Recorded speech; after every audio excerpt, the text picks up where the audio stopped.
الله الرحمن الرحيم الحمد لله رب العالمين والصلاة والسلام على سيدنا محمد وعلى آله وصحبه أجمعين أما بعد. We had discussed the Prophet's building of the masjids, masjid of the Prophet and the masjid of Quba, and we had discussed other incidents that occurred in the early months of his immigration. The next major story, which is going to be the topic of today's halaqah, the next major incident of the early Madani period is the Treaty of Medina. The Treaty of Medina. And the Treaty of Medina is a very significant, and it's also a little bit controversial. People have interpreted it in many different ways. So what exactly is this treaty and who mentions it? One of the problems that we have about this treaty is that it doesn't seem to be mentioned in every single reference book. And those that mention it, sometimes they mention it without a chain of narrators or isnad.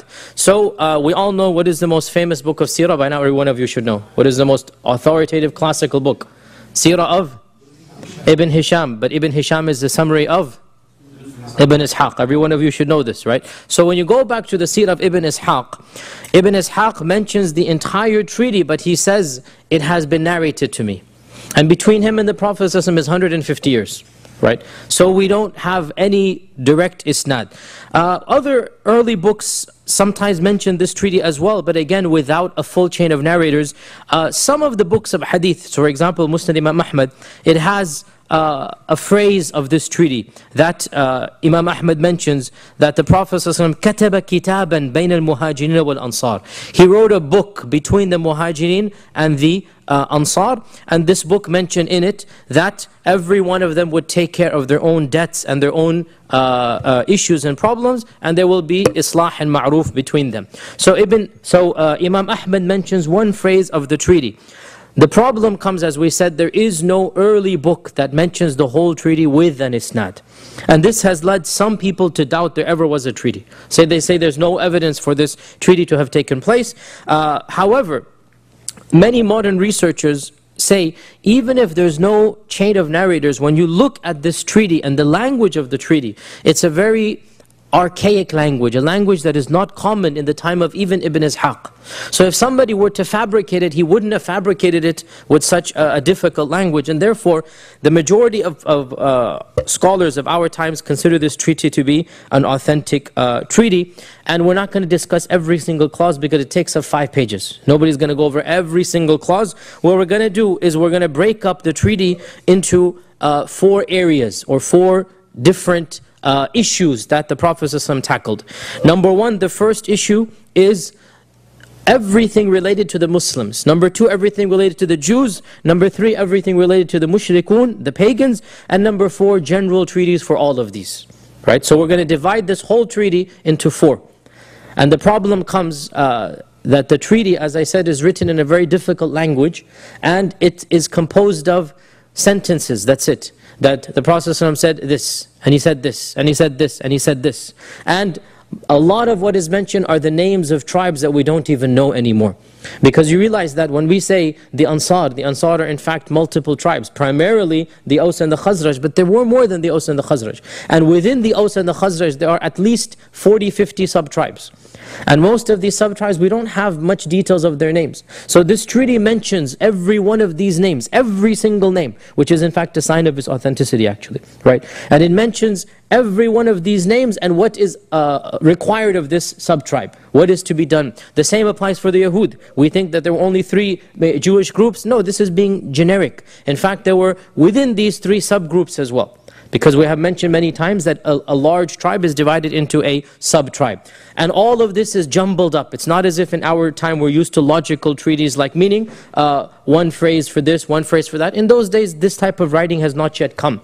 In fact, even if you read a book in English, let's say 200 years ago, the way that they write English is very different than what we're used to. We cannot follow the train of thought. They're long sentences, convoluted ideas moving here and there. Of course, Arabic is even more of an example, right? Modern Arabs, when they read classical Arabic. So the point being, this is a difficult treaty that's probably a sign of its authenticity. What we're going to do, simplify it. How are we going to simplify? Discuss it from different angles, 4 different angles. Number 1, clauses related to the Muslims amongst themselves. Of the clauses, the Prophet ﷺ is saying in this treaty that the mu'minun from the Quraysh and Yathrib, Notice here the term Yathrib is used. And this in fact is a sign of its authenticity, because right early on when the Prophet immigrated, we would have assumed that the term Yathrib was still in vogue. Right when the Prophet immigrated, we said many times that the Prophet eventually commanded the name Yathrib to be removed. And he said, do not call it Yathrib. It is in fact Medina. But it takes a while, obviously, right? It's not going to happen instantaneously. You cannot change the name of a city. The very fact that the term Yathrib occurs in this treaty shows that he's talking to people who are not used to a new name. So he has to use the old name. And therefore he mentions the believers from the Quraysh and from Yathrib, i.e. the Ansar. The term Muhajir and Ansar hasn't yet crystallized. Right? The believers from the Quraysh and from Yathrib and those who join them are one ummah. So now he is saying the Muslims are one ummah. And ummah, of course, we'll talk about it, but it means group or nation or party. And this ummah, he said, is in and unto itself, i.e. it is unique to itself to the exclusion of the rest of mankind. So the Prophet is saying this is a unique ummah. You have bonds that nobody else can share. And he then mentions 40 sub-tribes, as we said. He mentions every one of them. The Muhajirun by name, the Banu Auf, the Banu Harith, the Banu Sa'ida, on and on again. And he says, every one of these sub-tribes will be left with their own responsibilities that they had before Islam. They shall take care of their own blood money disputes, their own prisoners of war, and their own poor. Now this is an interesting clause. And in the Islamic state of the time of the Prophet ﷺ, in this early state, the welfare system as we're used to was not national, it was local. If somebody needed help, they wouldn't go to the national level, they would keep to their tribal level. Right? They keep it to a tribal level. So the Prophet ﷺ is saying, if there is somebody who's in need, somebody who's poor, who's going to take care of that person? That person's tribe. If there's somebody who needs to be ransomed, from a prisoner of war ransomed, who's going to pay the ransom? That tribe.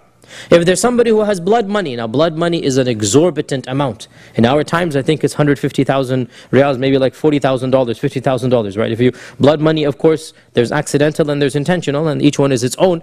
Suppose in the Sharia court, in the Sharia system, if you accidentally kill somebody, manslaughter, car accident, you drive into him accidentally, the Sharia requires you to fast 2 months and to give a blood money to the person whom you killed. Right, this is the blood money. The blood money is 100 camels or 120 camels, depending on the exact type of what you've done. And this is a huge amount. And one person cannot afford 100 camels. So what is to be done? The Prophet ﷺ is saying, every tribe takes care of its own. You are responsible for your own. Another clause, all of the Muslims shall unite against those who do injustice, even if it be one of their own. So this means if somebody does dhulm, even if he's a Muslim, we will be united against the zalim. And this actually goes back to the treaty. Which treaty, who can remind me? No, Hudaybiyah is way afterwards. The Hilf al-Fudul. Hilf al-Fudul. Goes back to Hilf al-Fudul. That everybody will be united against the zalim, even if they're one of our own. Right? So the Prophet is saying, whoever does dhulm, injustice, we will be united against him. And the final clause we'll mention for this, and again this is very long, but the final clause for the Muslims, that the Prophet ﷺ said the protection granted by the Muslims is the same. The word for protection in Arabic is dhimma. And even the lowliest of them can give protection. What is the concept of dhimma? So again, in that Islamic state, how did somebody get a visa to enter Darul Islam? How did somebody get a visa to come inside? Right? The Prophet ﷺ is saying, every Muslim has the right to give anybody whom they know this visa.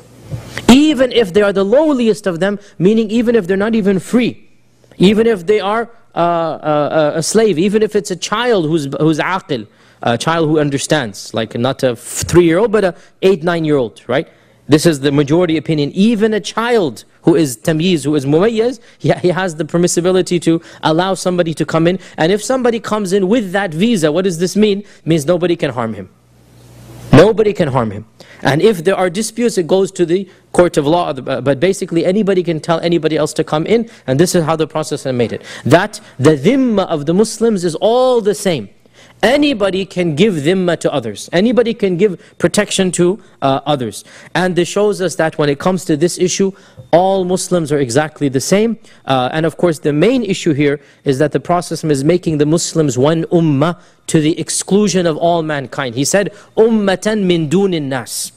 So he's establishing the bonds of the ummah. The second set of clauses are clauses related to the Yahud.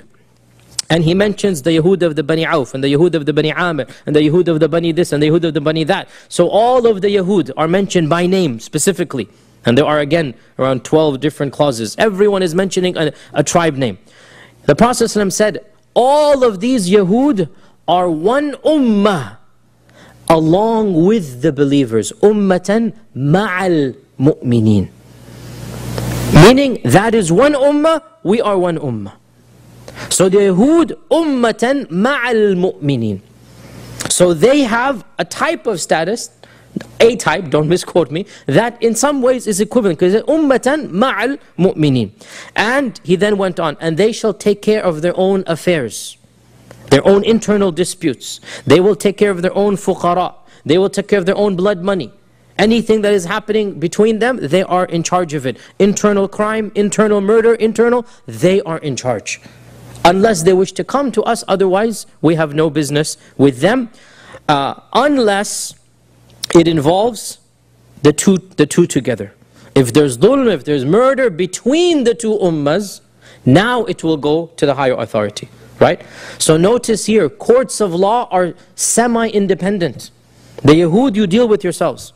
We're not going to get involved about your own affairs. Two people fighting, two people slandering, two people stealing, murder happens, that's your business. You deal with it yourself, internal division, don't come to us. Unless it's between the two of us, right? Something happens between the two, then obviously we need to come to the Prophet ﷺ. The Prophet ﷺ said that between the two, i.e. the Muslims and the Jews, shall be mutual support against those who fight the people of this treaty. And the Yahud will spend along with the Muslims as long as they're being fought.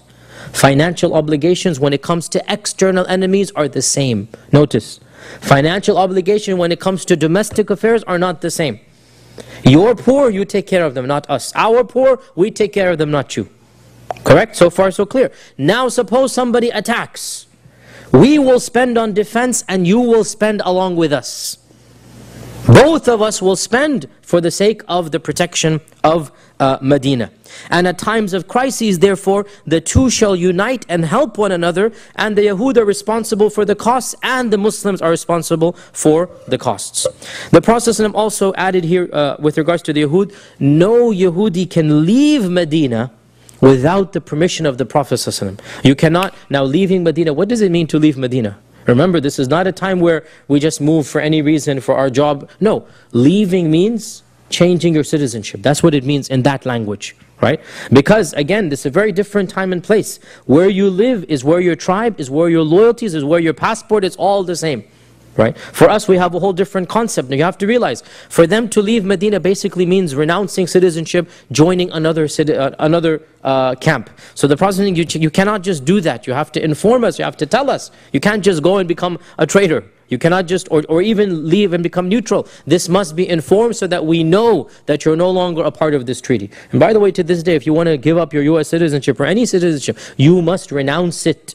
If you take up another citizenship and you want to give it up, you need to go to the consul director of whatever country you're in and publicly and basically disavow and give back your citizenship. Similarly, the Prophet is saying, if you want to give up this, you need to tell us. Or else you cannot pretend to be a part of ours and another as well. So any Yahudi who wants to leave, he must inform before he does so. Another clause, if any Jew wishes to follow the believers, i.e. to convert, if any Jew wishes to convert, then he shall be helped and protected, and no injustice shall be done to him.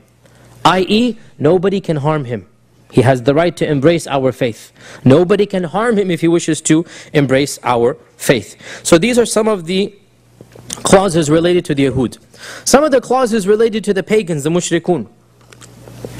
And this shows us that as soon as the Prophet immigrated, there were still mushrikun in Medina. We said this many times. There were still mushrikun in Medina, and they lasted up until the Battle of Badr, when the Prophet returned back to Medina. When the Prophet returned back victorious from the Battle of Badr, that was when every single mushrik realized that we are such a small minority, and now the Prophet has won, we need to convert. So that was when the munafiqun became munafiqun, right? Because before this they were mushrikun. Abdullah ibn Ubay ibn Salul, this is when he converted, after Badr. All of these people converted after Badr. When this treaty is taking place, it's not Badr yet. So there are still pagans. So what does the Prophet ﷺ say? No mushrik shall offer protection to the Quraysh, even if it is in return for life or money. Nor shall he in any way come between the Quraysh and the believers, i.e. to defend. I.e. the mushrikun are being told, and this is, how fair is this? Wallahi, how fair is this? The Prophet is not saying you have to convert. Look at this, they are pagans, they're idol worshippers. He's not saying you have to convert. What he is saying is, your ties of loyalty might feel towards the pagans. Realize, if you're in Medina, you cannot support them physically. What's in your heart is in your heart. But you cannot support them, nor can you defend them, nor can you come between us and them. Stay out of this business. Stay out of international affairs, basically. Or you can call it affairs between Mecca and Medina. And this shows us that the Prophet in that stage allowed the mushrikun to be in Medina. Later on the madhahib differed. Is it allowed for idol worshippers to be living in Darul Islam? This theoretical issue doesn't apply anymore, but once upon a time there was a controversy. Everybody agrees that Ahl Kitab can live in Darul Islam. Everybody agrees that the Majus, the Zoroastrians, the Parsis can live in Darul Islam. That's what our Sharia clearly allowed. Nobody disagrees about this. There was a controversy, should we extend the same privileges and rights to idol worshippers? And some of the madhahib said, yes, we should. And this is also the Hanafi madhab, and as you know, the Mughal emperor was a Hanafi madhab predominantly, and that's why it's possible to be a Hanafi and a Mughal emperor. Otherwise it would not be possible to do that. Whereas some of the other madhahib were stricter in this regard, and they said no, this extension is only given to the Ahl Kitab and the Majus. That's the theoretical issue. But of the evidences of the Hanafis is here, that the Prophet ﷺ allowed the mushrikun. And in fact, it seems to be the stronger case that in Darul Islam, the freedom to basically be upon your faith is open to anybody. And this is what some of those classical scholars said, and this is the evidence here. That there were pagans, and they were allowed to remain pagan, but with an extra condition. Why? Because of course, at the time, to be pagan meant your alliances are with the Quraysh or with the people of Mecca. So the Prophet said, you must remain neutral. You're never allowed to take any sides over here. The final set of clauses were general clauses pertaining to all of the people of the treaty. All of the people of the treaty. And these general clauses are, number one, the Prophet said, the interior of Yathrib, once again using the term Yathrib, is a haram for the people of this treaty. We talked about this 2-3 weeks ago. What does a haram mean? Haram means sacred land. Haram means that which is halal outside becomes haram inside. That's what haram means, right?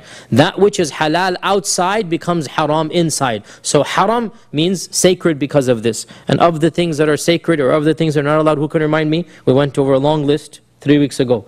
What is? No weapons that are unsheathed, unsword. You know, of course you're going to have weapons in your house. You cannot brandish, you cannot take it out. What else? Plucking what? Plucking trees, hunting. Can't what? Can't build. No, you can build. You cannot destroy trees to build. The what? Not killing animals. The biha, of course you must do. But hunting, and so these are some of the things that are haram. These are some of the things that are haram. The Prophet ﷺ is saying the interior of Yathrib is a haram for the people of this treaty. And he mentions that no wild trees can be plucked and no game can be hunted, and so on and so forth. And he also delineated or demarcated what is Medina. And I mentioned before, the Prophet said, Al-Madina tu haramun ma bayna ayrin wa thawr. And in another hadith, ma bayna labbatayha. So he mentioned 4 points, labbatayha and ayr and thawr. Ayr and thawr are two small mountains. two small mountains, south and north of Medina. Aid and Thawr are two small mountains, south and north, and Labbatayha are the two Harratain, are the two volcanic plains, which to this day in Medina is called Harra Sharqiyya, Harra Gharbiyya. To this day, there are areas that are called Sharqiyya and Gharbiyya. That's the Harra. So the Prophet ﷺ demarcated 4 points, and he specified these 4 points are what make Medina haram. Outside of this is not a haram. These are the 4 points.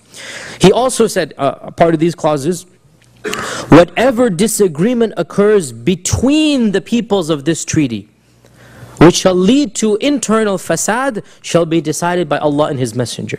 Muslims and Jews, Jews and pagans, pagans and Muslims, anybody's having a conflict, then it shall be decided by the Prophet ﷺ. He said Allah and His Messenger. It shall be decided by Allah and His Messenger. And this shows us the ultimate basis of Islamic law, which is submission to the Quran and to the Sunnah.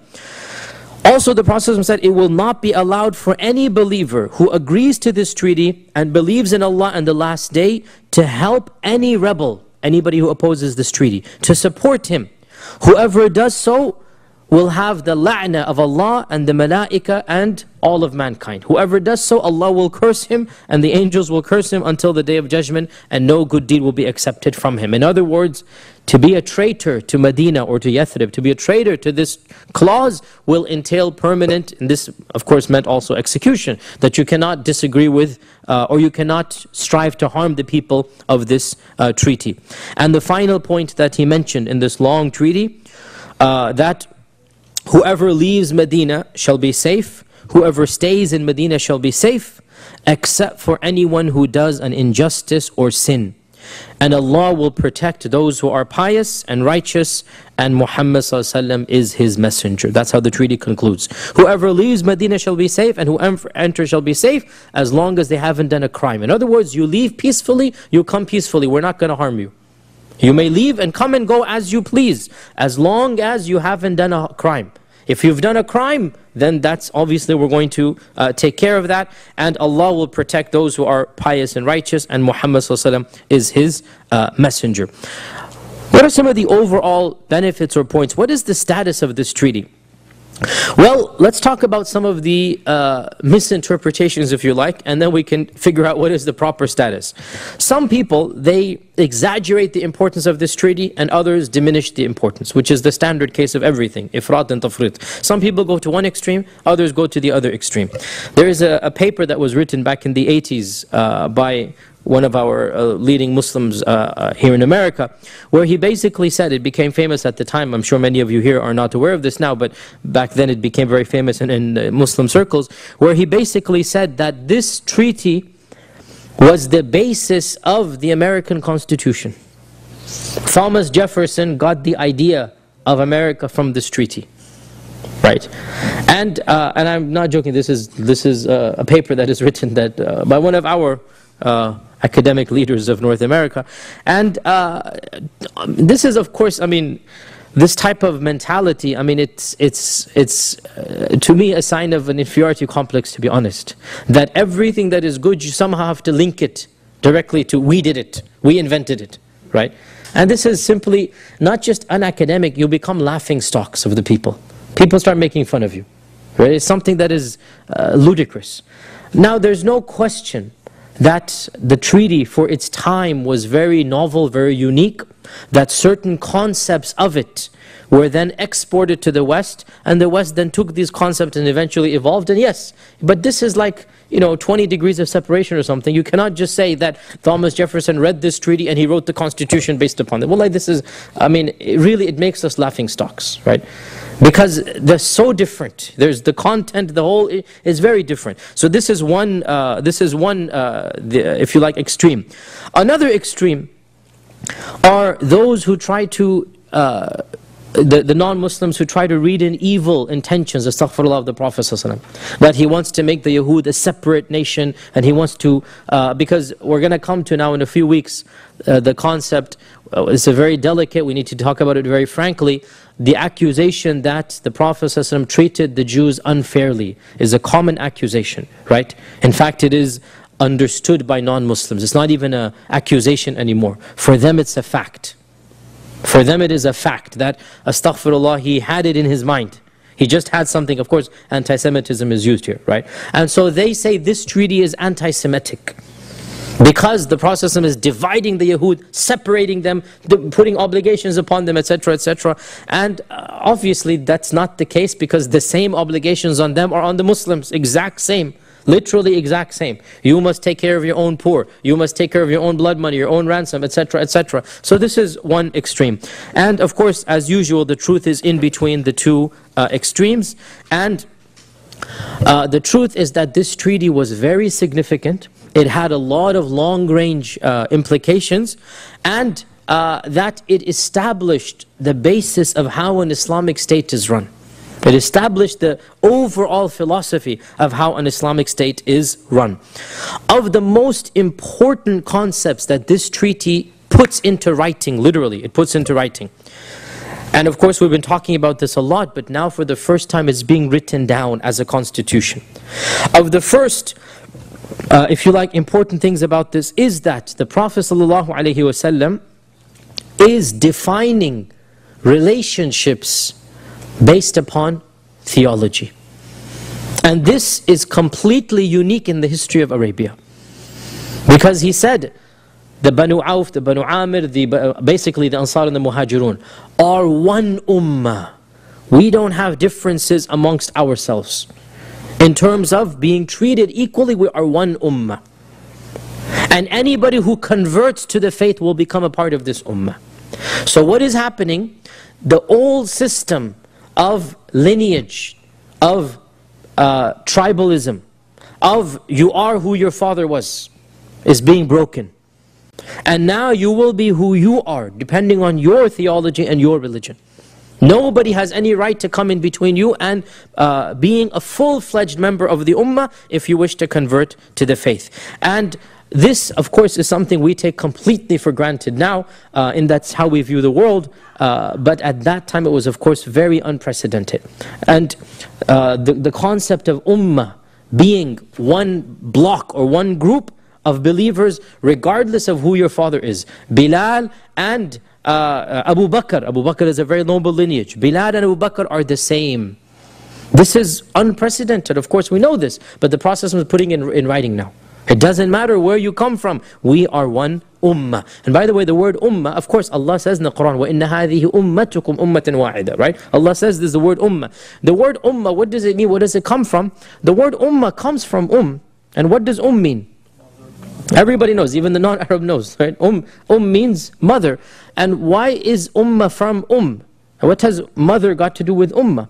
Well, the word actually, even more deeper than this, the word actually comes from amma. And amma means to? La. La. This is a derived meaning.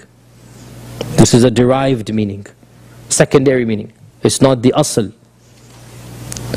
Like went to or a goal or a destination? Amma means to strive for. Yes. To strive for. وَلَا آمِينَ الْبَيْتَ الْحَرَامِ. Allah says in the Quran. Right? آمِينَ الْبَيْتَ الْحَرَامِ. That you are intending to get there. So amma means qasada. Amma means to aim for. Amma is basically the object of your attention. Therefore, when the child is born, what is the one object of attention? Right? When the child is born, there's one object of love and whatnot. It's All of the attention is to the So is mother. Therefore, the ummah are those people who they might as well have one mother.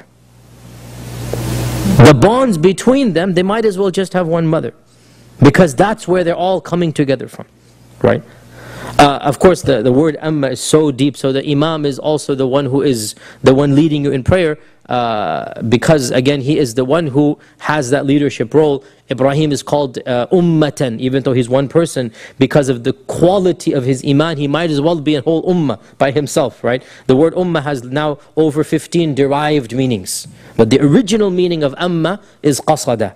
And then from that we get from we get all of these other meanings as well. Even the word tayammum, from the same amma, tayammum, ay qasada rafa al-hadath, i.e. he intended to raise his wudu, not wudu, to raise the status of not having wudu, right? Tayammum is intention.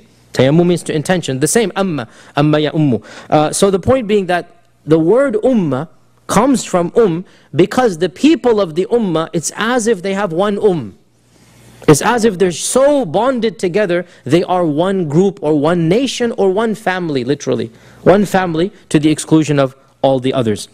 This treaty also demonstrates the justice of the Prophet ﷺ, that the Prophet ﷺ, contrary to what the non-Muslims say, in fact he treated the Jews with the utmost respect, and he gave them their full rights. And from our perspective, they were the ones, at least in the period of Medina, who refused to take these privileges, who kept on making things difficult for themselves. And we're going to come to this throughout the course of the next few months and even a few years, inshallah, when we talk about this, what the Yahud did and how the Prophet ﷺ reacted to that. From our perspective, there is no anti-Semitism. From our perspective, they were treated the way they were treated because of things that they had done, not because of who they were. And this is not anti-Semitism, right? They were treated because of crimes that they had done. Either they're expelled or whatnot because of issues they had done, not because of who they were. And this shows us, the Prophet ﷺ is saying, you are one ummah. Notice the treaty says, and this is exactly, I'm quoting from Ibn Ishaq, that al-Yahud ummatan ma'al mu'minin. Now if that is not the height of equality, you are an ummah, we are an ummah. Along with each other, we are two ummahs.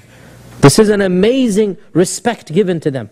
وَالْيَهُودْ أُمَّةً مَعَ الْمُؤْمِنِينَ. You have your issue, you have your religion, we have our religion. And if the Yahud had fulfilled this treaty, and they had outwardly lived up to it, the fact of the matter is they would have been shown the utmost honor and they would have benefited the most. Why? Because the Yahud had a lot of things they were doing in Medina. They were tradesmen, they were jewelers, they were craftsmen, they were businessmen. They did a lot of traveling and finances and whatnot. And the success of the Muslims would have meant their success as well, because they're a part of the community. The raising of the Muslims would have meant their raising as well. The financial input of the Muslims would have meant their financial success as well. And if they had lived up to this treaty, they would have risen along with the Muslims. But from our perspective, and this is what we're going to prove, they didn't live up to it. And they reneged on the promises. They broke these promises, and because of this, the promise was very clear. Do not side with the pagans against us. And that's exactly what the Banu Qurayza did. That's exactly what they did. This is a promise that is being given the first month they moved to Medina. Don't side with the pagans. And yet the Banu Qurayza did that. So what was coming to them was coming to them, right? Similarly, any issue between Muslims and Yahud will be dealt with by the Prophet ﷺ. And both of the other tribes, they transgressed upon the Muslims, murdering or whatnot, or dishonoring a lady of the Muslims, as we're going to come to. This was an intra-ummah. The Yahud and the Muslims are getting involved with each other. So they have to go to the Prophet ﷺ for the final reference, and that's exactly what happened. Another benefit of this treaty is that we are seeing that the Prophet ﷺ's political status has now become a de facto leader. And this is a key point here. He was invited by a group of Muslims. Now these Muslims are so numerous that he can negotiate treaties on their behalf and become the de facto ruler. Even the mushrikun and the Yahud, they are told that you have semi-independence, basically. Right? You have semi-independence, but if something happens that deals with us, you must come to the Prophet ﷺ. And this clearly shows who's in charge, right? And therefore what the treaty did was to make official what was understood before this, and that is that the Prophet ﷺ is the de facto or the accepted ruler of the city of Medina. Now somebody will say there's no jizya mentioned, and there is no jizya mentioned. There is no jizya mentioned here. And the response to this is the laws of jizya had not yet been revealed. Jizya was revealed in Surah Tawbah. حَتَّى يُعْتُوا الْجِزْيَةَ عَنْ يَدٍ. This is Surah Tawbah. So that is much later on. And therefore, this treaty does not contradict jizya, but it doesn't enforce it either. In that there's no clause there because the concept of jizya has not yet come.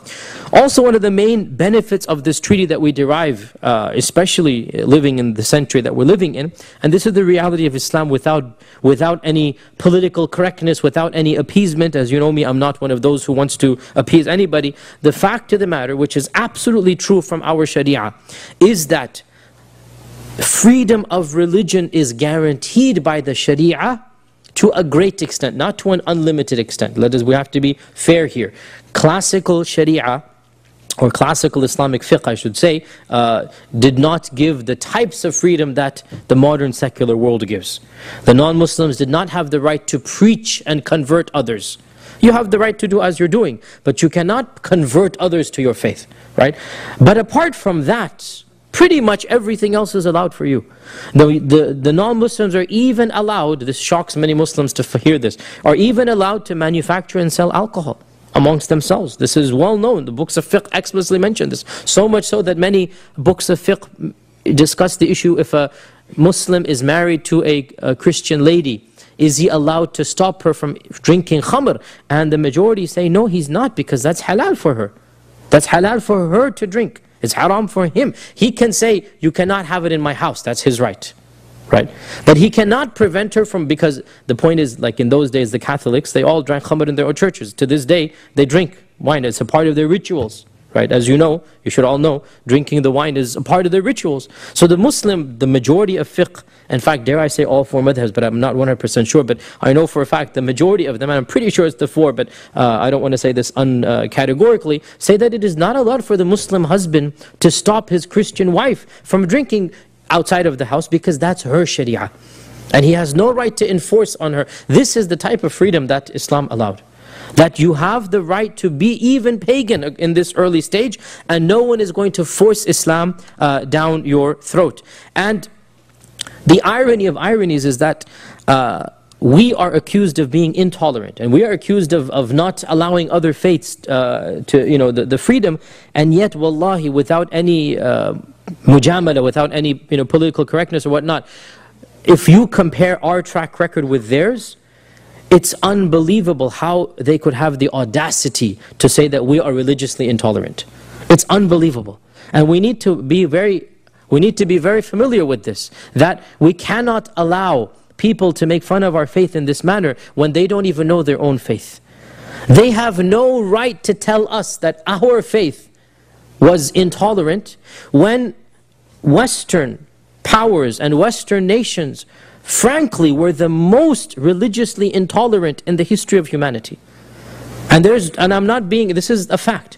Even the Chinese, even the Mongolians were more tolerant than Western countries were when it comes to religious differences. And this is something any neutral observer can mention. I mean, this goes back even to, forget the Roman emperors persecuting the Christians, even when Constantine converted to Christianity, right? Constantine is the first Christian emperor. When he converted to Christianity, what's basically the first thing he did? He adopted a version of Christianity, which is now the official version. All types of Christianities go back to Constantine. He outlawed all other Christianities, Christianities that actually had truth in them. Those that believed Jesus Christ was the Messiah, not the Son of God. Those that believed that Christianity is not a new religion, because most of the Christian converts were Jews. And for them, Christianity was Judaism with believing in Messiah, which is what we believe, right? Constantine came along. You should know all this, by the way, because we live in this environment. Constantine came along and he adopted a narrow interpretation of Christianity. He made it the state religion. Then what? He outlawed and banned anybody who disagreed with him. And that is why people had to flee.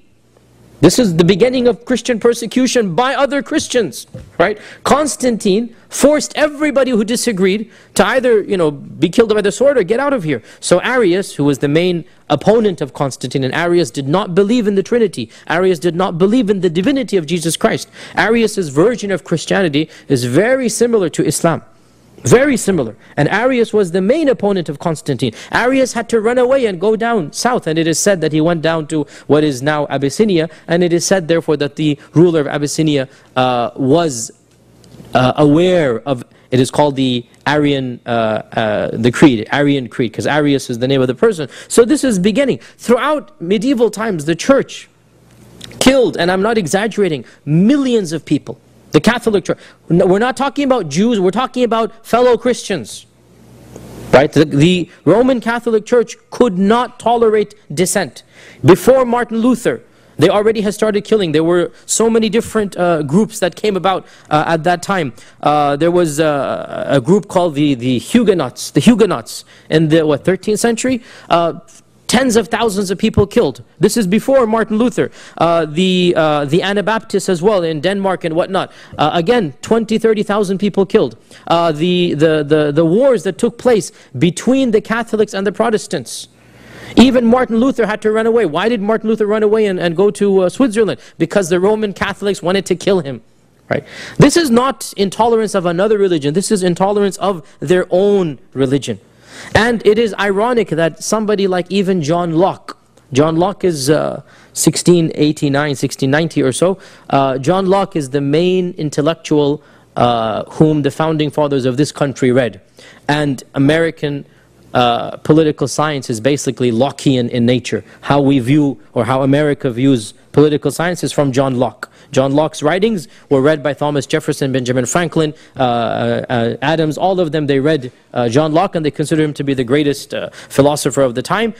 John Locke is actually criticizing his fellow Christians for their intolerance, right? And he is saying that, why don't you look at the Ottomans, or the Turks he called them.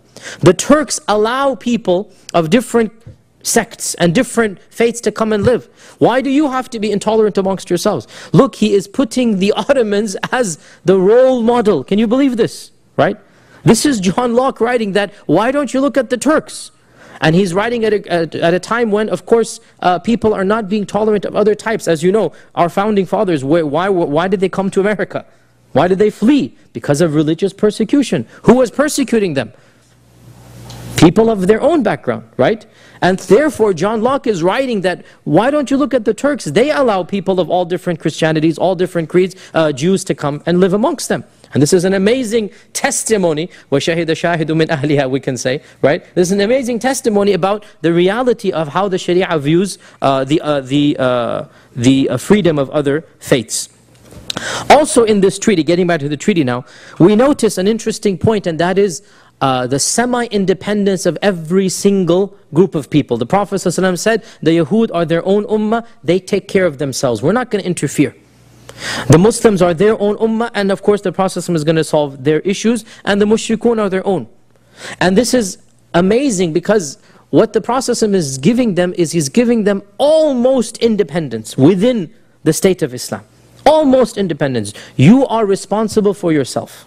You're responsible for your own affairs, your positives and your negatives, right? Your crimes and your issues, all of it will be dealt with internally. However, the Prophet said, when it comes to the issues of the state, when it comes to the issues of the entire community, now we are one group. And therefore, some have said, and these are all modern terms, so to try to read them back, it has its positives and negatives. Some have said that the system of the Prophet ﷺ is a federalist system. By this, what is a federalist system? That basically there's semi-independence. Right? The Prophet ﷺ was not going to get involved in the affairs of the Jews. He wasn't going to get involved in the affairs of the idol worshippers. They are semi-independent unless they have an affair that is domestic in nature. If an external threat comes, then we will be united. That's what the Prophet ﷺ said. If the pagans attack, we will be united. And everyone will send forth its army or its troops or its financing. We will all come together. And it is true to say that this type of government was unique in the world at the time. It is true to say this, right? And there's an element of truth, therefore, that this type of concept was later exported to other places and areas, and then things develop from there, as I already said. So the type of government that the Prophet instituted was one that was pretty minimal when it came to the state getting involved in the direct affairs of the quote-unquote citizens, right? Because that will be independent upon every single tribe. And that's a very interesting notion, which is, as I said, similar even a little bit to how America has the various states, if you like, even, right? The minutiae will be dealt with the states. Of course, in those days, there weren't states, there were tribes. And so the chieftain of the tribe will take care of his own internal affairs, and the Prophet ﷺ will take care of the entire area of Medina. Another, of course, benefit, we already know this for now, it doesn't matter if you're a Muslim or a non-Muslim. If you do an injustice, a wrong, a dhulm, you're not going to be protected. If you steal, if you cheat, if you lie, the Prophet ﷺ said, even if they are a Muslim, anybody who does a crime or a sin, then he shall be dealt with. Simply being a Muslim will not get you off the hook.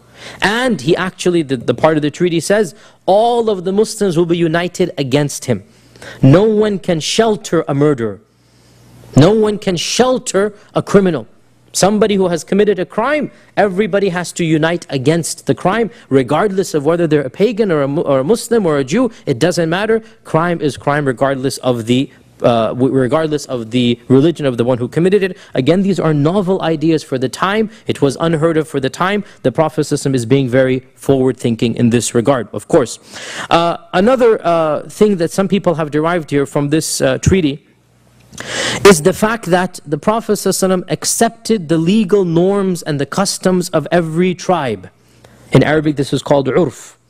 He accepted the urf, or the legal customs of every tribe, as long as it did not conflict with the Sharia. And he allowed the tribes to deal with their own internal laws, as long as it didn't conflict with the laws of the Sharia. And of course, one of the primary principles of our religion, I've said this before, every one of you should be aware, there are 5 major qawa'id fiqhiyya, or rules of fiqh that govern fiqh. There are 5 major rules that govern all of fiqh. One of them is al-urfu muhakkam, and that is, in the absence of a shari'i ruling, the culture of a people will be given precedence. In the absence of a shari'i ruling, the culture, how they typically interact with one another, this will be given precedence and taken into account. Al-urfu muhakkam. How people interact with one another, the Sharia in fact does take this into account. And I've given some examples of this in previous talks that we've given about the Sirah. Now, from this treaty, let us now take a look back and see what exactly has occurred since the arrival of the Prophet ﷺ. When the Prophet ﷺ comes, the first thing that he does is he builds a masjid. And the masjid is of course the basis of Tawheed, the fundamental of religion, reminds them of the purpose of life. He then establishes the bonds between the Muhajirun and the Ansar. Firstly, even before the treaty, by physically pairing them together, right? The mu'akha, we talked about that. The mu'akha, literally pairing them together. And then, the third point, he then makes this entire treaty where he ratifies the status of the mu'minun, the status of the Yahud, the status of every single group, and he then forms the first Islamic state, or the first, if you like, federation, and how it will interact with one another. There's more to be said, inshallah. We'll continue, but we have a respected guest over here, so we want to hand the floor over to him and to Dr. Bashar to be able to tell us about a project that they're doing that every one of us should be involved in. So inshallah we will resume next Wednesday bi'idhnillahi ta'ala. Inshallah.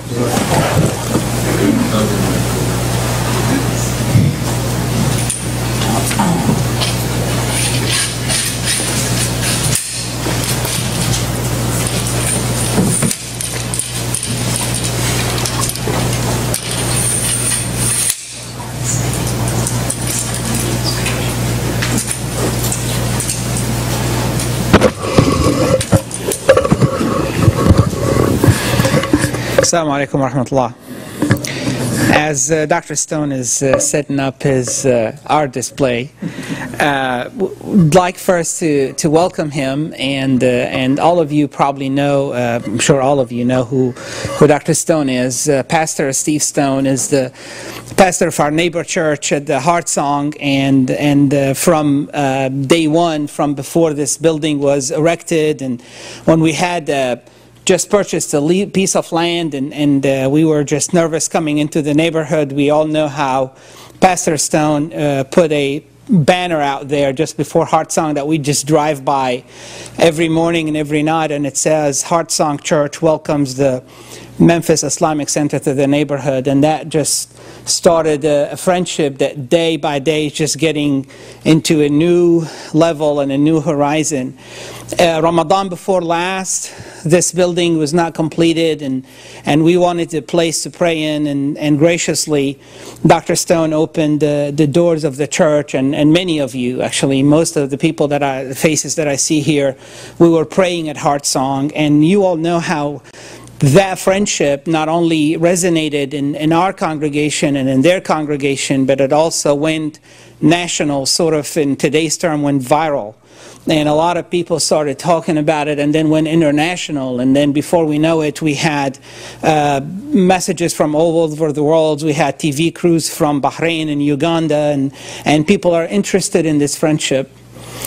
Now this friendship is, alhamdulillah, all praise be to Allah, is getting actually stronger and stronger, and we have started a project together. And I would like to present Steve to let you know about where we are. Many of you probably know about some of the general outlines of the project, but I want him to talk about this because, to be honest, this was his dream and his thought, and we were just very happy to go along with this beautiful ride. So Steve, welcome in your own place. And thank you. It makes me laugh to say it was my dream. My dream was a couple of swing sets and a grill, and but this thing has really taken off now that the foundation has been formed. From people from Heart Song and MIC have come together, and we're now a recognized 501c3 by the state of Tennessee and the IRS and all this, and it's an amazing project that continues to develop and unfold, this drawing here. And we've got brochures. If any of you haven't had a chance to get one, I want you to have one, because it's got a picture of this in there and talk some about the philosophy of the park and why we're doing this together. We're trying to create opportunities for people of all races, cultures, and faiths to make friends, just to be good neighbors to each other. The project's going to be about 8 acres. There's approximately 4 acres on the south side of the road that the foundation has bought. There's about 4 acres on the north side of the road. And one of the key parts of this project to us is that circle in the middle. I don't know if you can see the purple circle right there in the middle. That's a tunnel, which we hope to build under Humphrey Road, so that all of this is one park. The perimeter will be fenced so that no child or family can cross the road. You won't be able to. You'll have to go through the tunnel. And the other thing is to make sure everybody knows this is not 2 parks. This is not a Heart Song Park and an MIC park. This is one park, and we want it to be one experience. But we're in the process now of trying to get our act together so we can begin to approach some the foundations and corporations that we hope will help us fund this. This is about a $5 million project, and we want it to be a world-class monument to friendship, that even if people never get to come here across the world, they know there is such a thing as a park dedicated to friendship. And the whole idea for it came from not just our friendship, but how our friendship caught the imagination of the whole world. You know, we continue to hear from people across the globe about this, that want to know about it and talk with us about it. So that's where this whole thing came from, and we've got this big event coming up Saturday. You want to? yeah, so Saturday, and number one, don't panic. The $5 million is not coming from Nor Heart Song. nor Heart Song. Just relax. So what we're doing is we're applying for different grants, different foundations that actually want to support projects like that. But and they actually give in the millions. Many of you probably are familiar with Shelby Farms and the playground there. It costs about $4.5 million, and it's all donated by different foundations. And there's a lot of support nationally and internationally for projects like this. Of course, we have to do the initial work, purchasing that land and showing that the community is interested and vested in a project is really a condition for those foundations to buy into it. If we don't believe in it, they're not going to believe in it. If we don't support a project like that, they're not going to support that with millions. Usually they would want us to kind of do the initial work, do some of that, and then show how vested and how interested we are in it. I'm not going to speak too much about this because this Saturday we have a beautiful event that's happening. We're going to have a picnic, a combined picnic, Heart Song, MIC, and actually we're inviting guests from other congregations all over town to come and showcase this and show our friendship physically and literally in front of everyone, and then show our support and to the project. And I'm very positive that all of us support it, because this is not just going to be next door to us where we're going to enjoy it, and Heart Song is going to enjoy this beautiful monumental park, and it will be really available literally to our children and our families. But this means a lot more, and it can bring a lot more to our community. It's both congregations putting back to the community and showing our friendship. Today's the Saturday picnic, it's going to be on May the 5th on Saturday, and we start at noon, and it's going to go for 2 to 3 hours. There will be food, high quality, and you know some of the vendors that are providing that, a very dear brother to us, and among others. There will be games for the children. There will be a lot of activities, and we would like to invite all of you to really show the support. So I don't know if any, I don't know, Sheikh Yasir wants to comment on this a little bit, you know. Actually, yesterday I was invited to the Memphis Rotary Club to give a talk there. The Rotary Club is a club of very influential leaders of the Memphis community. I was pointed out a number of people who were CEOs of companies and PBS and the owner of Commercial Appeal. Everybody was there just pointing me out. And so this is like a room of who's who of Memphis. And I was invited to speak, basically. And somebody asked at the end, a very difficult question, which basically was about how tense the relations are between Muslims and between Americans. And to respond to that question, I simply pointed out, yes, people can make it difficult, but they can also make it easy. And I gave the example of Heart Song and MIC.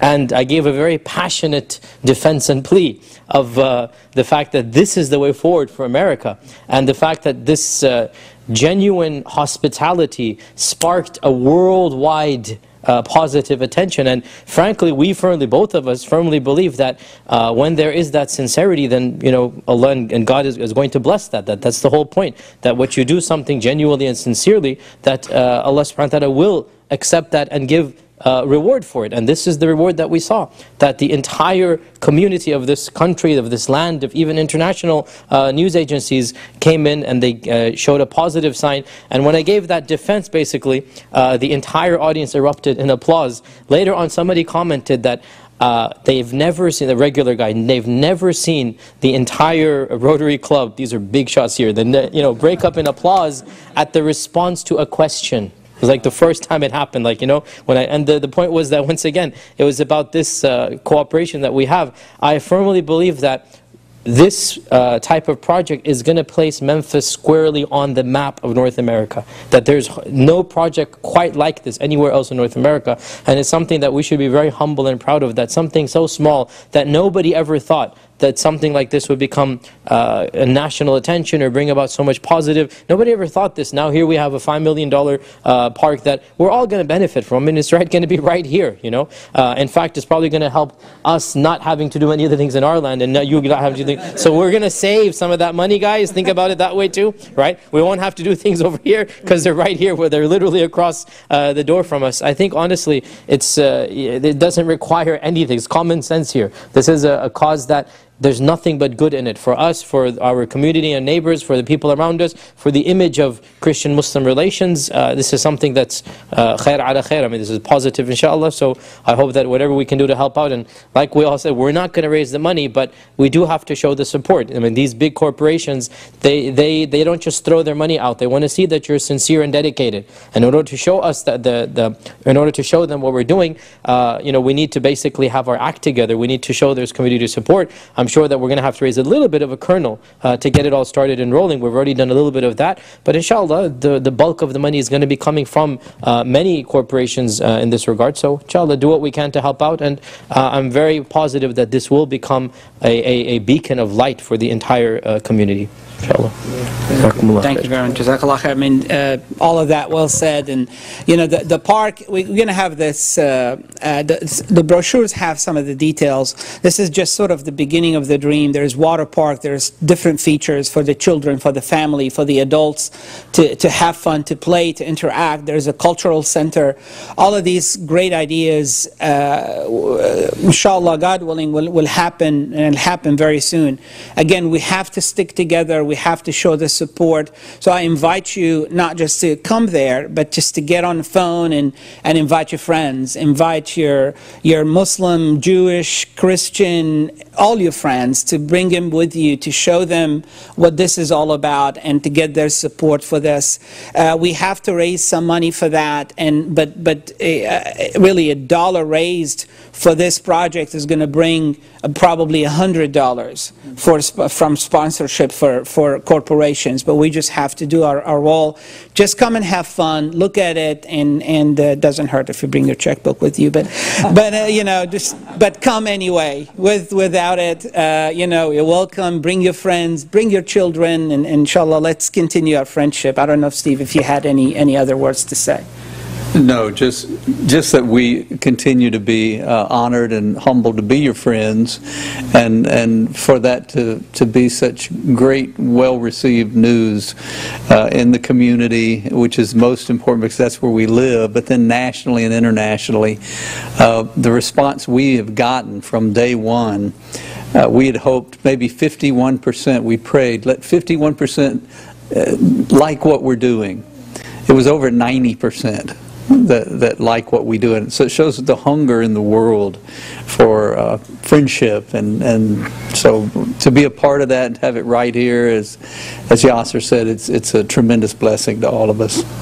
Jazakumullah khair. Thank you very much. We're gonna post this up back there. So, but please feel free to get a brochure. We have plenty of them. So take all you need. Give to your friends.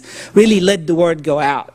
Come out in your workplace and your family, whoever you think of. This is a very positive thing. We're 100% behind it, and I hope you will also be 1,000% behind it. Thank you very much. I know it's time for prayer, so I don't want to hold things up too much. Actually, we have time for Q&A. We have time for Q&A. Okay, good. Do you have Q&A about this at all? For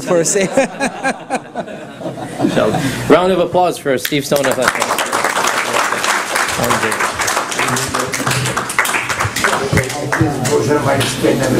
Yeah, the brochure is very well explained. Alhamdulillah. So we have around 10 minutes left for Isha, inshallah. So if there are no point starting the next phase, so any questions and others? I mean, did the Jews and the non-Muslims of Medina accept the Prophet as the ruler? Not necessarily as a prophet, but as a ruler. They were forced to. There was no question of it, and then they signed the treaty. They agreed to the treaty, right?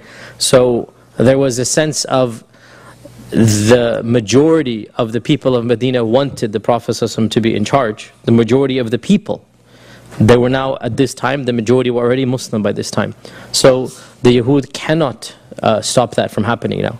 And so he is negotiating on their behalf, and he's also, remember, there was also a sense of optimism even from them, because they were tired of the civil war.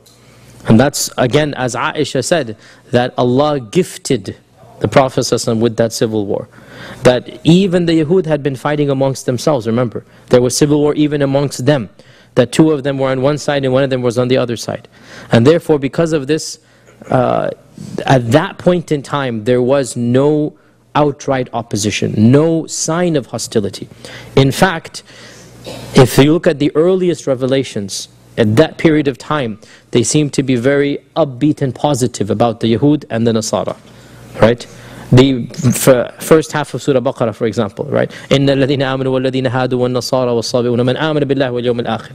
You know, so Allah Azza wa Jal is telling the Yahud that there's many favors. You were the best people. Once upon a time we chose you. اصطفاكم على العالمين. You know, Allah Azza wa Jal says فضلكم على العالمين. Multiple times He says in Surah Al-Baqarah, right? So clearly there's this sense of here is your Prophet you've been waiting for, this is time to accept. Of course Allah knew that wouldn't happen, but the Prophet ﷺ was hopeful that it would happen.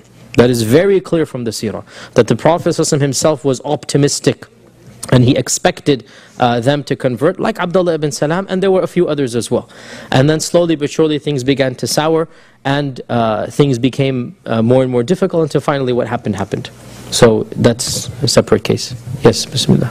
Based on this treaty, in terms of this, like in non-Muslim communities, like in Saudi Arabia, or men in Saudi Arabia, outside Mecca and Medina, your fiqh opinion, not political opinion, about like establishing like Dur al-Ibad, like churches, or from fiqh standpoint. So we need to discuss this in two different ways. Number one, what does classical fiqh say? Number two, is this one of those areas where there's room for change or not? Right? As for the first issue, what does classical fiqh say? By unanimous consensus, the Ahl Kitab are allowed to worship in Dar al-Islam. And the Yahud can have their synagogues, the Christians can have their churches, and we do not interfere. Even if they practice what we would consider shirk inside those churches, we're not going to interfere. After all, they will worship Isa ibn Maryam, they will make dua to him, they will call out to him. This is their haqq, this is their right to do, as long as it's within their churches. Also, they're allowed to, according to this, what the Prophet said, and in fact this is what the Ottomans continued to have it up until the 1860s or so, the millet system. I forgot to mention, or we didn't have time, the Ottomans literally had something just like this called the millet system.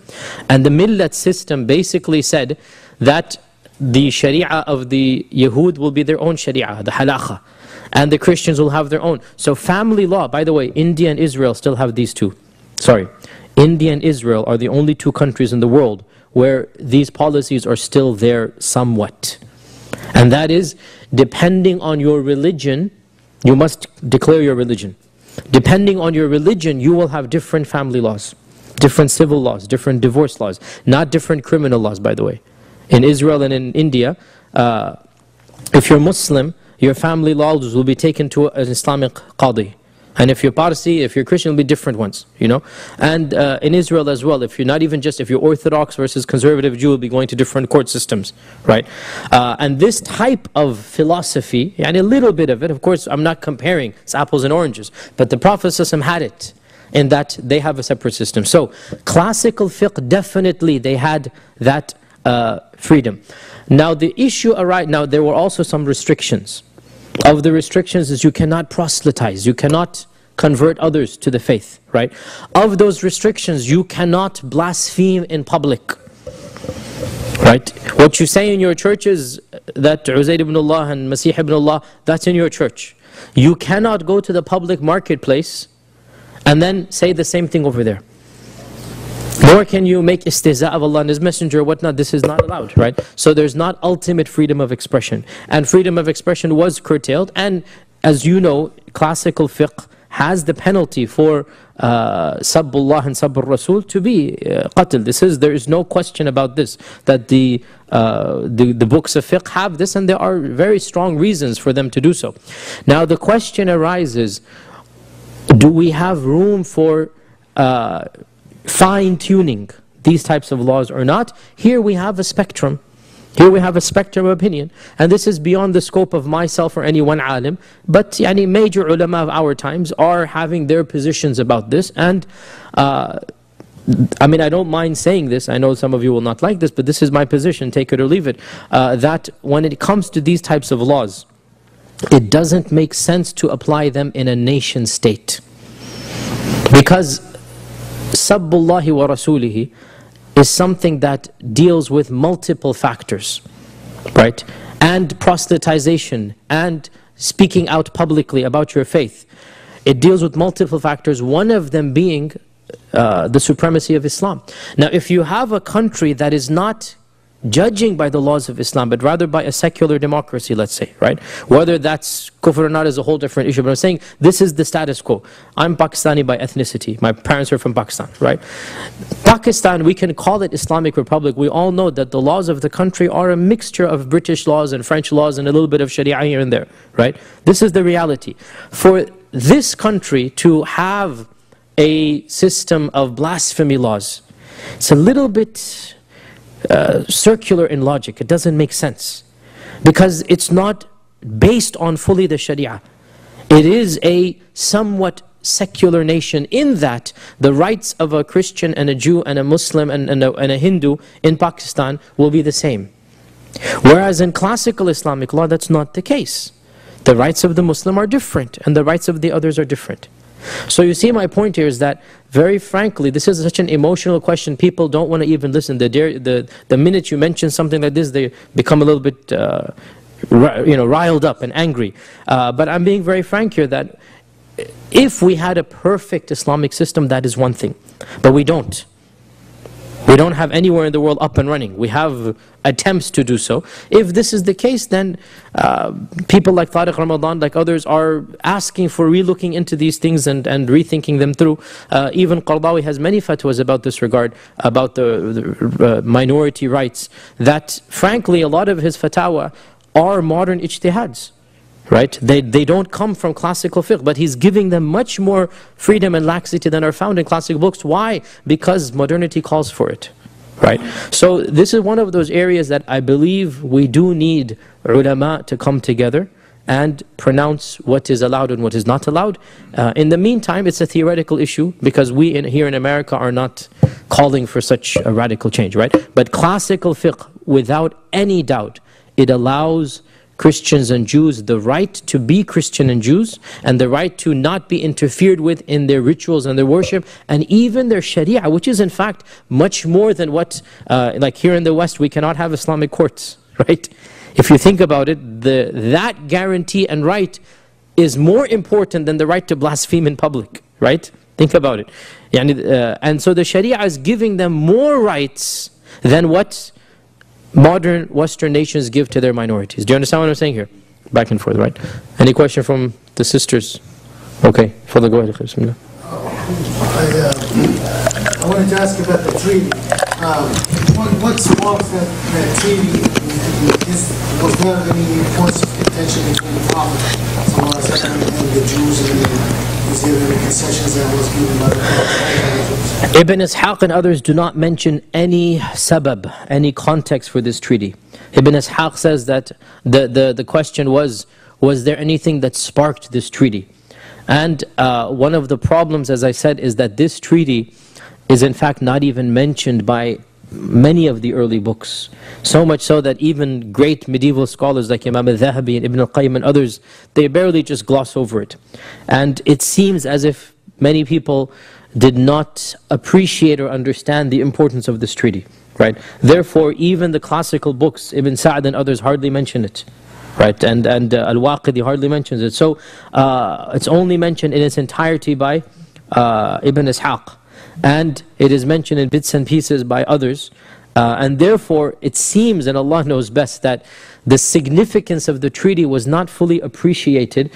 I think because we're living at a time when this is such a sensitive issue, and we're wondering about how should we run countries, and what is the rights of minorities and whatnot, for us to find this treaty is very heartening, is very optimistic, is very good. So we find so much to benefit from.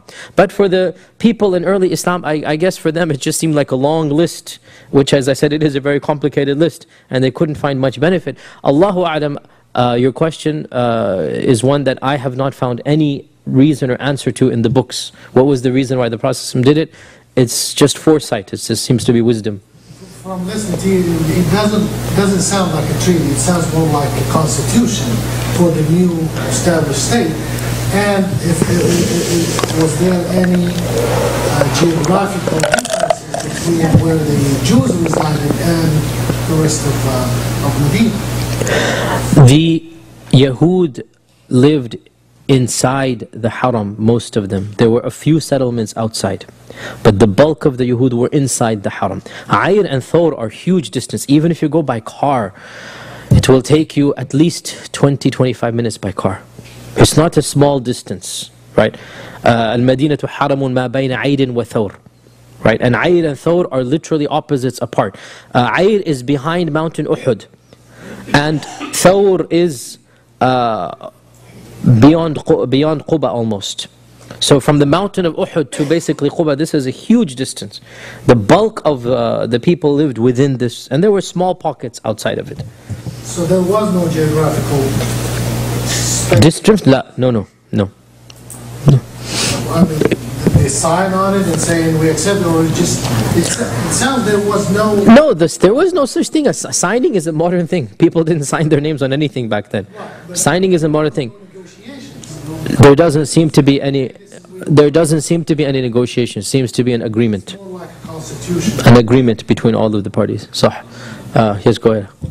Could you please elaborate on the non-Muslim who cannot enter and live in Makkah and Medina? Is it Islamic law or is it Saudi law? You guys really want controversial questions today, huh? Well, I mean, don't shy away from controversy. I believe that if we phrase questions intelligently and responses intelligently, we have nothing to be, worried about. The Prophet ﷺ, there's a hadith in Bukhari and Muslim that the Prophet ﷺ on his deathbed said, "أخرج اليهود والنصارى من جزيرة العرب." Right, on his deathbed, he said this, that I wish to get the Ahl Kitab out of Jazirat al-Arab. But he didn't actually do it, because he's on his deathbed. And so basically Abu Bakr was too busy doing the wars of the Ridda. So Umar ibn al-Khattab was the first person to actually put this into the law, i.e. to execute it. Right, to execute it. And he put a number of conditions that the Ahl Kitab can only come, number one, if somebody invites them in. They need the permission to come. Right? Number two, they must come temporarily. They must come temporarily for business or whatnot. They cannot be permanent over there. And he also allowed, by the way, for them to be non-free slaves. He can also come in. Remember, who was the one who killed Umar ibn al-Khattab? Abu Lu'lu al-Majusi. How was he a Majusi in Medina? Because he was a slave. And so they weren't that strict with the slaves in this regard. So classical fiqh therefore took this hadith, أخرج اليهود والنصارى من جزيرة العرب, and the Shafi'is and the Malikis and the Hanbalis all agreed that the Ahl Kitab cannot permanently reside in Jazirat al-Arab. They may temporarily go, and then there's ikhtilaf between the three. To what extent? How long can they actually enter Mecca and Medina? Because Allah Azza wa Jalla says in the Quran, إِنَّمَا الْمُشْرِكُونَ نَجَسٌ فَلَا يَقْرَبُوا الْمَسْجِدَ الْحَرَامَ بَعْدَ عَامِهِمْ هَذَا. This is in Surah At-Tawbah. Right? And that's the last big surah to be revealed, basically one of the last surahs, not the last, one of the last surahs, that the mushrikun are najas, so فَلَا يَقْرَبُوا الْمَسْجِدَ الْحَرَامِ. Let them not come close to Masjid al-Haram after this year goes by. Right? So we have this ayah which says Masjid al-Haram, and then we have the hadith which says أَخْرِجَهُ وَنَصَارَ مِنْ جَزِيرَةِ الْعَرَبِ. And so the Hanbalis, for example, they made a tarkib between the two, and they said Masjid al-Haram they can never enter, and the Jazirat al-Arab they can enter with conditions. And this is the predominant opinion. Right? And so, by the way, to this day, you can be a Christian and Jew in Jeddah, in Ta'if, in Khubar, in Dammam, right? Riyadh. But when you're driving to Mecca, there's a big sign. There's a big sign. And they check. The shurta, the taftish. What do they check? They check iqama, which basically says what? What is your religion, right? So this is the position of the Hanbali madhab, and the Shafi'is, I'm also sure, have a similar thing. I think, Allahu Alam, they allowed even the mushrik to enter, the Kitabi to enter for a reason to Mecca and Medina. And the only madhab that disagreed completely with the entire premise is the Hanafi madhab, and they have their reasons, and they said that they may enter Mecca and Medina unconditionally. Right. So then the ikhtilaf comes, what is Jazirat al-Arab? This is the whole ikhtilaf. Every book of fiqh discusses what is Jazirat al-Arab. Right? And in fact, believe it or not, no, this is not the majority opinion, that Yemen is not. Exactly, yes. And so the majority opinion is that Ma ba'da Jibal Tihama is not Jazirat al-Arab. Right? And that is beyond Tihama. Okay, so Jazirat al-Arab itself is an ikhtilaf. What is Jazirat al-Arab? A very important personality in the modern country of Saudi Arabia has the position that the entire Arabian Peninsula is Jazirat al-Arab. So he was asked a question about Kuwait, and he gave a response about Kuwait, because from his perspective, this entire peninsula is Jazirat al-Arab. But this is not the majority opinion. And the majority opinion basically would say Jazirat al-Arab is more like Central Arabia. He just called خَرَجَ مَخْرَجَ الْغَالِبِ. Jazirat al-Arab خَرَجَ مَخْرَجَ الْغَالِبِ, because even when he said this, there were Yahud in Yemen. صح? Even when he said this, sallallahu alayhi wasallam, there were Yahud in Yemen. In fact, they were not even, Yemen was just under the Islamic State, right? And they continued to live there up until recently, correct? So, Allahu A'lam, with great respect to this person, but I don't agree with that position in its ta'meem, in its complete, extrapolation. And Allah knows best. But again, this is, I have to also say, this is legitimate fiqh ikhtilaf. We have these opinions. There were scholars who said the entire peninsula from Bahrain and Oman and Najran and everything is Jazirat al-Arab. There were scholars, it's not a modern opinion. And this is an ikhtilaf that we're never going to solve. How are you going to solve this? You're always going to have the spectrum of opinion about what is Jazirat al-Arab. Wallahu a'lam. But that hadith was regarding Yahud and Nasara. Yes. Whereas this ayah is about mushrikeen. So the issue comes now, are the Ahl Kitab kuffar and mushrikeen? This is a whole different issue. You're bringing up a whole other controversy. And as for them being kuffar, there is no question that they are. In our terminology of fiqh, the Ahl Kitab are a subset. Calling them Ahl Kitab doesn't mean that they are not. They are, right? Allah Azza wa Jal says, not just لَقَدْ كَفَرَ الَّذِينَ قَالُوا, but لَمْ يَكُنِ الَّذِينَ كَفَرُوا مِنْ أَهْلِ الْكِتَابِ وَالْمُشْرِكِينَ. This is the ayah I was thinking of. لَمْ يَكُنِ الَّذِينَ كَفَرُوا, from two categories. مِنْ أَهْلِ الْكِتَابِ وَالْمُشْرِكِينَ. So أهل Kitab wal-Mushrikeen put together are الَّذِينَ كَفَرُوا. Okay. Also the issue of shirk, there is no question that Trinity is not Tawheed, and anything that's not Tawheed is, and therefore, so this ayah has not been understood to apply only to pagans, because these groups also have committed kufr and shirk. But in any case, this is theoretical for us to be discussing in Memphis, right? We are splitting hairs here. What they decide is their decision. And honestly, I have been asked this as well, and I am not somebody to shy away from controversy. I'm very frank, as you know. And I say, look, what their position is, whether it's valid or invalid, we are not calling for it. In America, we're not asking for it to be implemented anywhere, and it's not relevant to us as a minority. It's not relevant to us. It's not, and I think we do ourselves a disservice when we try to take on every single cause around the world. Allah didn't ask you to defend everything around the world. We have our own problems to deal with, right? And if somebody, honestly, I've been asked this question, I say, well, go ask the Grand Mufti of Saudi Arabia. If that is his interpretation and his fiqh, I'm not saying it's right or wrong, but I'm not the one propagating it, and I don't have to support it because it's not relevant to me. I'm not criticizing, but I'm not supporting. That's the position they have to do, they have to justify, and they have to answer. But I will tell you from Islamic fiqh that, and by the way, this is something even I disagree with this, is that depending on how you understand Jazirat al-Arab, that's the whole issue here, right? If you understand Jazirat al-Arab to mean Central Arabia, what this means therefore is that outside of Jazirat al-Arab, i.e. peripheral Arabia, you may build churches and synagogues. Correct? Because the rules of Islam clearly say that they may have their places of worship. Correct? There's only one exception, that's Jazirat al-Arab. There's only one exception from the three madhabs. The Hanafis don't even have this. So if you're Hanafi, which if you are, then khalas, you say, look, that's not my fiqh position. End of story, right? That's his school of law, not my school of law, right? I don't believe this position. But even if you're not within the Shafi'i, Hanbali and Maliki schools, if you follow the position that Jazirat al-Arab is a particular region within the peninsula, then what is outside of this region, i.e. Najran or Qatif or Dammam or something, then you will say those rulings don't apply over there, right? And that's a whole other issue, but again, this is theoretical, not relevant to us here in Memphis, inshallah. With those very controversial questions. Today, for some reason, you guys wanted modern political science, so inshallah. Sad announcement from my part, actually. Maybe it's not so sad, I don't know. We only have 2 weeks left of the Sirah. We're going to be having our summer break, and I'll be going to Houston for June.